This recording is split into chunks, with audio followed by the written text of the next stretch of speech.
Just one thing before Ambrose comes in. It's a debate I thought I need to wade in. I have seen people talking about the humbling or the dehumanizing situations of confinement that my colleagues were put in. I have fought for 5 years or more than when I was in the KNCHR about improving the standard and conditions of confinement in Kenya, so that human dignity is preserved. I have argued for that again and again and again. In my assessment, what was subjected to my colleagues is simply what we have provided for, even in terms of budget. 50 years after independence, we have not thought about sanitizing our conditions or jails. So rather than my sister Aisha giving money to rehabilitate one cell, right, she should go and make an amendment or go to the budgeting process that is happening right now and provide money to uplift the standards of confinement so that it provides for basic minimum decency and dignity of human persons. So that then we invest, most of these colonial, jails did not make provisions for loose toilets. If you go to the basement of the modern, Milimani Court, they are loose everywhere, and they are fairly clean. I saw them.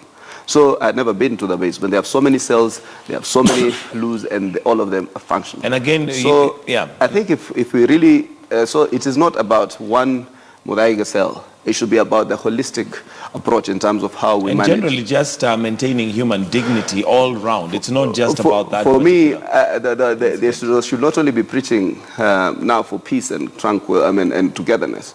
For me now, it's a call to action that you need to improve our policing system. We need to improve, the police stations. We need to improve, the jails. In fact, there have been fundamental transformation in the jailing system in Kenya, which I think is correctional. Ambrose, before we come back to the reforms that need to be done, in the prisons and the police in general, regarding hate speech, is it clearer now what hate speech is than it was before?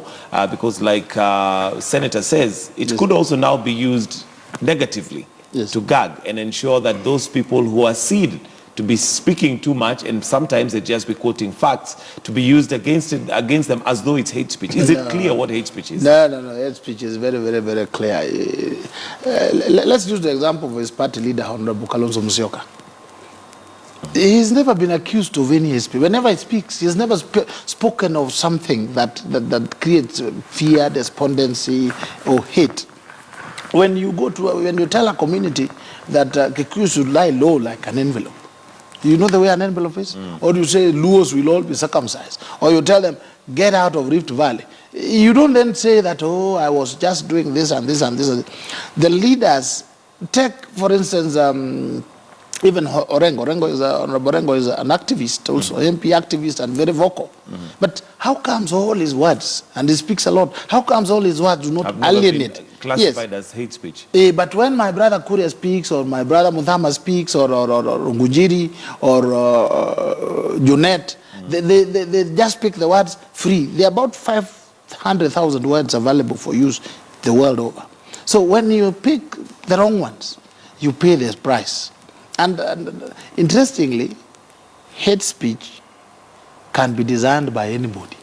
Immediately you are tight, somebody will be like, even you, your soul, your spirit tells you, that was wrong, I shouldn't have said it. So the leaders who think it will be used to gag, we are telling them, you use it, we will arrest you.